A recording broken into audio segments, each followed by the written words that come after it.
டிட்வா புயல் எதிரொலியாக நாகை மற்றும் காரைக்கால் கடல் கடும் சீற்றத்துடன் காணப்படுகிறது. காட்சிகளை முதலில் பார்க்கலாம்.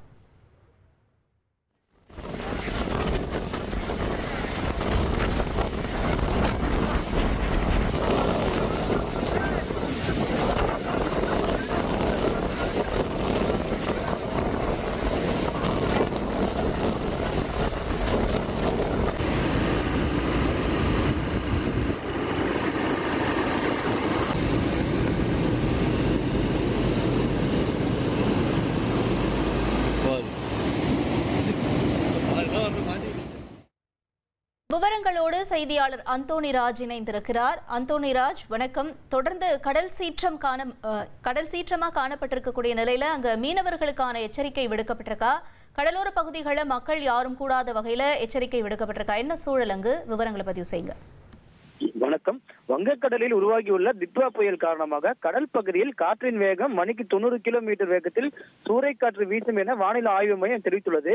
இதன்படி பாத்தீங்கன்னா நாகப்பட்டினம், காரைக்கால் மாவட்டத்தில் உள்ள 4ஆம் எண் புயல் எச்சரிக்கை கூண்டு துறைமுகங்களில் ஏற்றப்பட்டுள்ளது. நாகை மாவட்ட மீனவர்கள் இன்று 5வது நாளாக மீன்பிடிக்க கடலுக்கு செல்லாமல் உள்ளனர். நாகூர், பட்டினச்சேரி தொடங்கி அக்கரைப்பேட்டை, வேதராணியா, கோடியக்கரை உள்ளிட்ட 27 மீனவ கிராமத்தைச் சேர்ந்த மீனவர்கள் கடலுக்கு செல்லாமல் தங்கள் படகுகளை பாதுகாப்பாக நிறுத்தி வைத்துள்ளனர். சுமார் 3500க்கும் மேற்பட்ட பைப்பர் மற்றும் நாட்டுப்படகுகள், 700க்கும் மேற்பட்ட விசைப்படகுகள் நாகை கடற்கரையோரம் மற்றும் துறைமுகங்கள் பாதுகாப்பாக நிறுத்தி வைக்கப்பட்டுள்ளன. இதேபோல் பாத்தீங்கன்னா காரைக்கால் மீனவர்கள் கடல் 12 நாட்களாக கடலுக்கு மீன் பிடிக்க செல்லவில்லை. 600க்கும் மேற்பட்ட விசைப்படகுகள், 300க்கும் மேற்பட்ட பைப்பர் படகுகள் காரைக்கால் மீன்பிடி துறைமுகத்தில் நிறுத்தி வைக்கப்பட்டுள்ளன.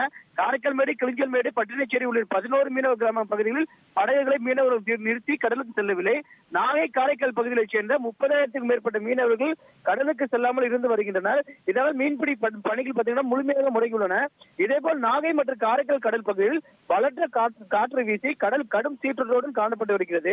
கடல் சீற்றம் காரணமாக வேளாங்கண்ணி, நாகூர் கடல் பகுதிகளில் சுற்றுலா பயணிகள் பாதுகாப்பு கருதி கடலில் குளிக்க தடை விதிக்கப்பட்டுள்ளது.